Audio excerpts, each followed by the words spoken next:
What is up? I grow soil in the house looking at another sample. I was at somebody's house and they had this chicken coop.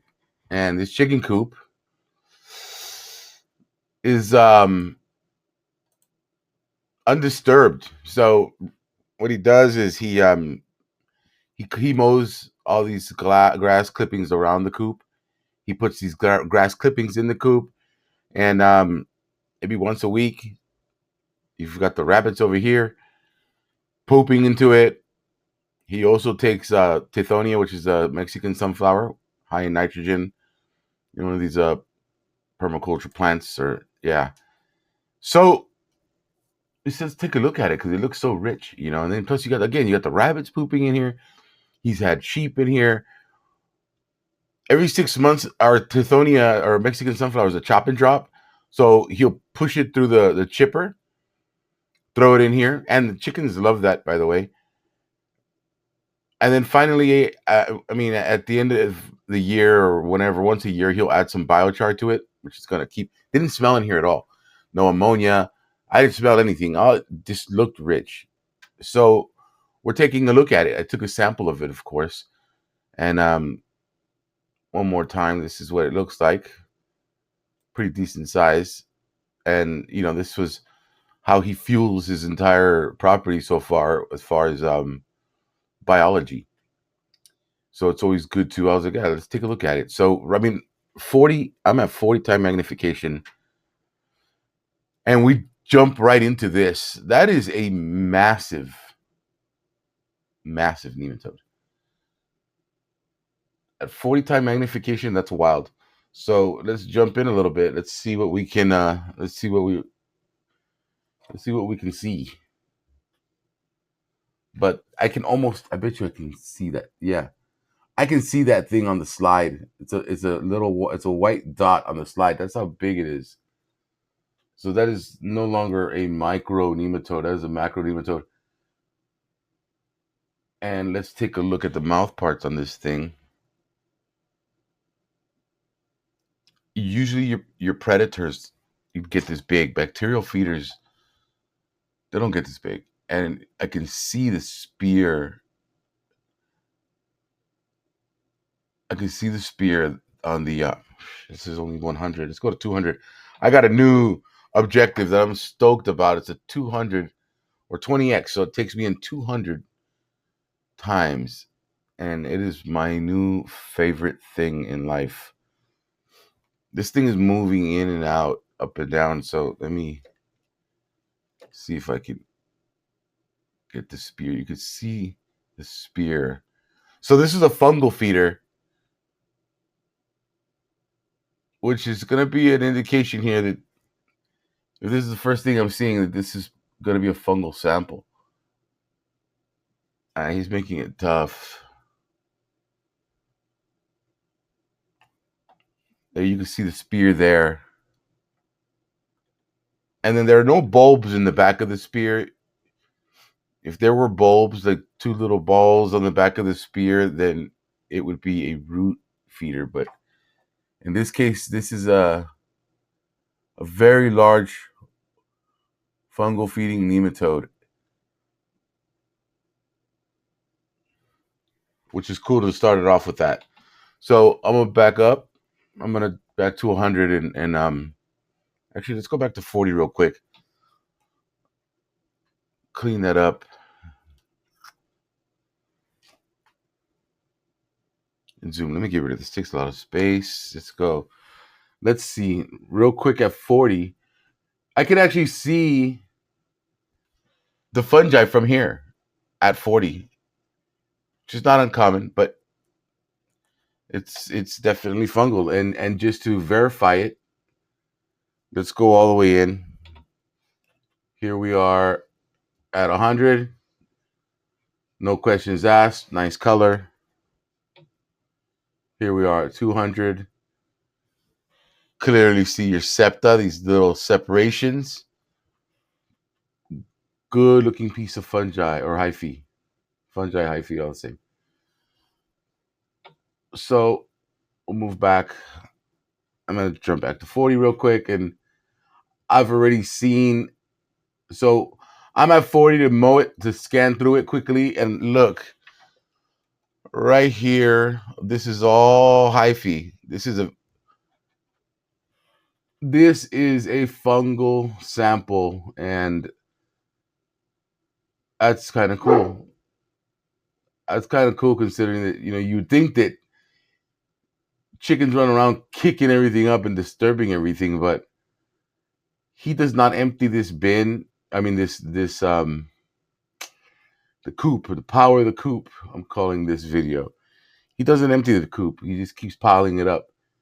Chickens sift through it, take out what they want to take out, pick out what they're gonna pick out, eat what they're gonna eat, and then here we're looking at 1, 2, 3, 4, 5, 6, 7, 8, 9 that I'm just scanning through testate amoeba. Testate amoeba. When you've got good soil, you've got testate amoebas. These are the slow moving, aerobic, nutrient cycling monsters in the water. I mean, in the soil. So yeah, I mean, we're looking good. I can honestly, at this point, if I was assessing this, I can truly. We're already in a good place. I don't know what that is. Let's move a little bit closer.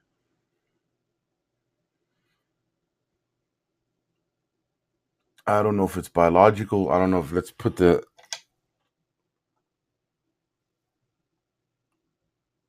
It's probably some type of egg of some sort, if I had to guess.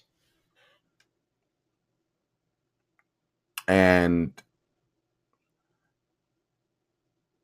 look at that. These testates are cool. These testates are these little blobby microbes that build a shell around themselves using everything in the soil to do so.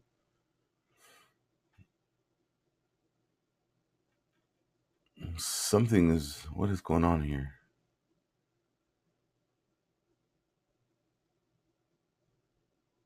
Oh, I thought there might have been something cycling nutrients here.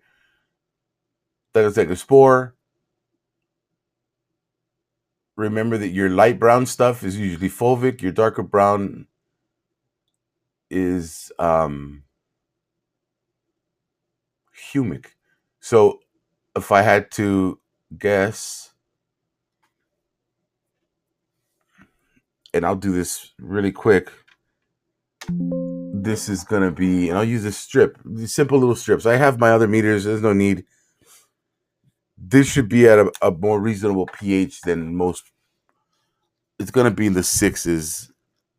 I'm just going to dip it in the sample.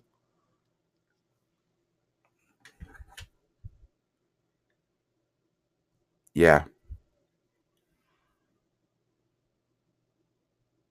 So it's in between 6 and 7. That's exactly what you're going to find. I can tell you, I could tell you your pH just by looking at your soil under a microscope at this point. Because you can see the humic and fulvic and carbon compounds in it. It's not as humic. For example, you don't see those variations of dark brown.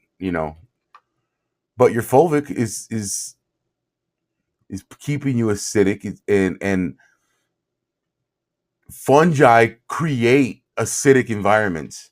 This is another reason why one of many reasons why they're so important. They they thrive in acidic. They create acidic environments. Your root tips. Even though, sorry, there's no plants in here. Your root tips create acidic environments. So you're looking good, bro. And this is what do you use this for? What would I use this for? Everything.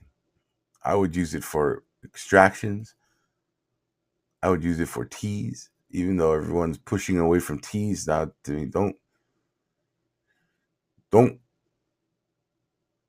give up on the power of the tea. Look at this nematode, good looking nematode. I mean, I've barely just moved the slide here. I haven't done much of anything, and this video's already gone 10 minutes.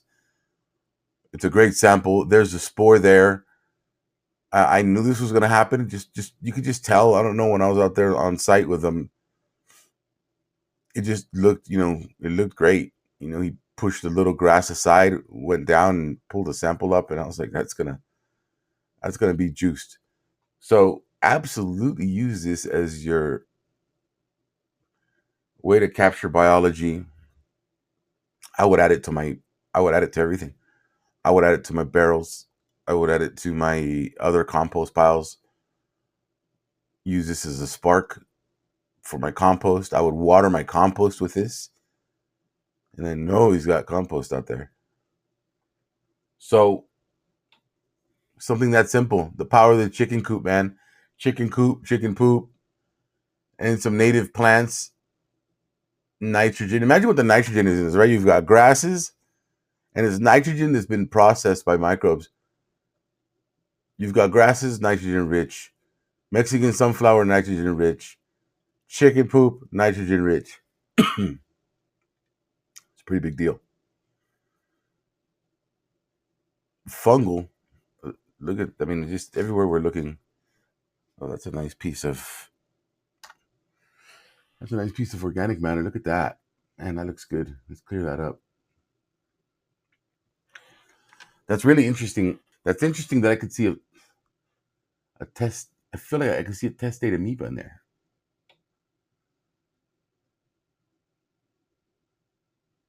See it right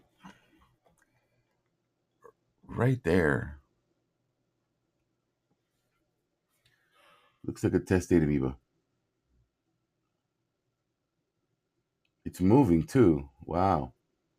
Or something's moving it. Let's put the light on it, see what happens.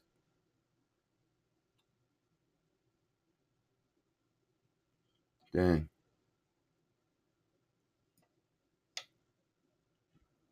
Wow, there you go. Let's go to 400. It's 200. Go to 400. Yeah, that's a testate amoeba. That's cool that I spotted that. So is it under this piece of organic matter? I mean, there's a lot going on in this piece of organic matter. And then again, take note of just how light brown this is all.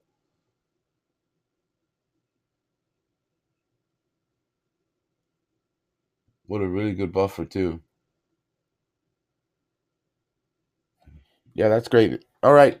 Anyway, I'm gonna wrap this up. I just wanted to share this because again, the power of the coop.